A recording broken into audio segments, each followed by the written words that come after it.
لاہور پاکستان کے قدیم ترین شہروں میں سے ایک ہے اور اپنی ثقافتی دولت کے لیے مشہور ہے۔ اس شہر نے مغلیہ اور نوبدیاتی دور کی متعدد مساجد، دفاتر اور لائبریریوں کو محفوظ کیا ہے۔ ان میں سے زیادہ تر عمارتیں آج بھی موجود ہیں۔ ان میں سے ایک وزیر خان مسجد بھی ہے، جو مغل دور کی سب سے زیادہ آرائشی مسجد ہے۔ آج بھی یہ عبادت کی بڑی جگہ ہے۔ یہ لاہور دلی دروازے سے کچھ فاصلے پر واقع ہے، جہاں زائرین ہلچل سے بھرے بازار اور دکانداروں اور گاہکوں کی جھڑپوں کی آوازوں سے گزر کر پہنچ سکتے ہیں۔ یہ مسجد اپنے ٹریڈ مارک مغل فن تعمیر کے لیے جانی جاتی ہے، جس کی دیواروں پر پیچیدہ نمونے ہیں۔ وزیر خان مسجد کو حکیم علم الدین انصاری نے بنایا تھا، جو مغل دربار کے ہیڈ فزیشین تھے، جنہیں وزیر خان بھی کہا جاتا ہے۔ وزیر خان پنجاب کے صوبہ دار اور وزرائے بن گئے اور لاہور میں کئی دیگر یادگاروں کو قائم کیا۔ ان کے پاس دلی دروازے کے قریب ایک بڑی مقدار میں اراضی تھی۔ 1634 میں وزیر خان مسجد تعمیر کروائی، جو کہ ایک نامور صوفی بزرگ میران بادشاہ کی تدفین ہے۔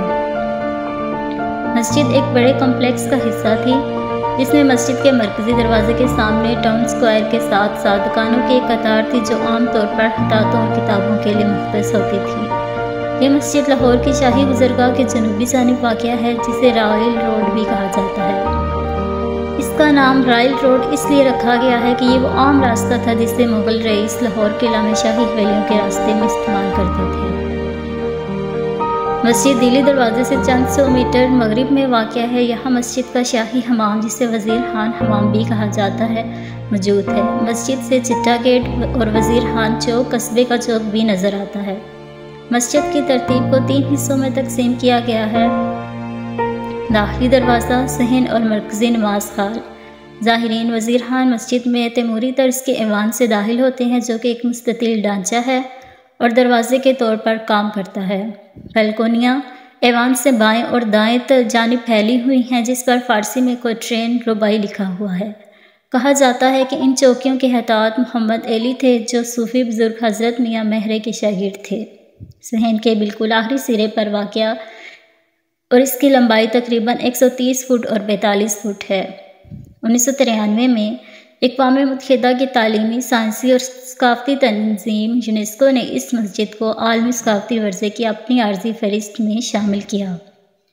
اس کے بعد 2004 میں حکومت پنجاب GOP نے تحفظ اور بحالی کی کوششیں شروع کی۔ GOP نے بحالی کی اپنی کوششیں جاری رکھی اور 2007 میں آغا خان ٹرسٹ فار کلچر نے ان کوششوں میں شمولیت اختیار کی۔ 2 سال بعد 2009 میں دونوں جماعتوں نے مسجد کا ایک گہرائی سے سروے شروع کیا، جو پورے لاہور میں مختلف مقامات کو بحال کرنے کی ایک بڑی کوشش کا حصہ بن گیا۔ تحفظ کی کوششیں 2015 میں اس وقت ختم ہوئی جب Lahore university of management science اور ریاستی متحدہ کے ادارہ برائے بین الاقوامی ترقی نے مسجد کی 3D میپنگ مکمل کی۔